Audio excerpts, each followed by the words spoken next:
நம்ம இன்ஸ்டாகிராம்ல எப்படி எந்த டைமிங்க்கு போஸ்ட் போடுறது, எந்த மாதிரி போஸ்ட் போட்டா ரீச் ஆகும், அப்புறம் நம்மளுடைய அக்கௌண்ட் டைப் எப்படி வச்சுக்கிறது, இப்போ பர்சனல் அக்கௌண்டா இல்லை ப்ரொஃபஷனலாக வச்சுக்கிறது, அது மட்டும் இல்லாமல் எந்த மாதிரியான ஹேஷ்டேக் யூஸ் பண்ணுறது, அப்படி இல்லைன்னா சாங்ஸு ட்ரெண்டிங்கான சாங்கு இதெல்லாம் நீங்கள் யூஸ் பண்ணி போஸ்ட் போடுறப்ப வீடியோ போடுறப்ப உங்களுக்கு நிறைய ரீச் ஆகும். அது மட்டும் இல்லாமல் லொக்கேஷன் வந்து டேக் பண்ணுறது, லொக்கேஷன்லாம் டேக் பண்ணும்போது உங்கள் ஏரியாவில் சுற்றி இருக்கும் யாராவது சர்ச் பண்ணும்போது அதையும் சேர்த்து பார்ப்பாங்க.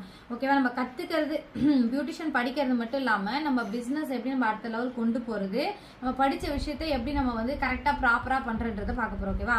ஸோ வந்து நம்மளுடைய அக்கௌண்ட் டைப் வந்து இப்போ இன்ஸ்டாகிராம் இப்போ இவங்களுக்கு எடுத்துட்டோம். ஓகேவா? ஸோ இதை ஓப்பன் பண்ணிவிட்டு இந்த 3 டாட்டில் போயிட்டு, அதாவது மற்றவங்க வந்து நம்ம ப்ரொஃபைலை செக் பண்ணும்போது நம்ம என்ன இல்லை சாரி ஆர்டிஸ்ட் மெஹந்தி ஆர்டிஸ்ட்னா அதை மென்ஷன் பண்ணியிருக்கோம்ல உன்னோட பேர் சர்ச் பண்ணும்போது. இப்போ நான் ஒரு ஏரியாவில் இருக்கும் ஒரு அக்கௌண்ட் பேஜ் வந்து ஓப்பன் பண்ணிட்டோம். அதாவது நிவி மேக்கப் ஆர்டிஸ்ட்னு சொல்லி ஓப்பன் பண்ணி ஸோ என்னென்ன மென்ஷன் பண்ணுமோ அதெல்லாம் மென்ஷன் பண்ணிட்டோம். பண்ணிவிட்டு இப்போ என்ன பண்ணுறோம் அப்படின்னா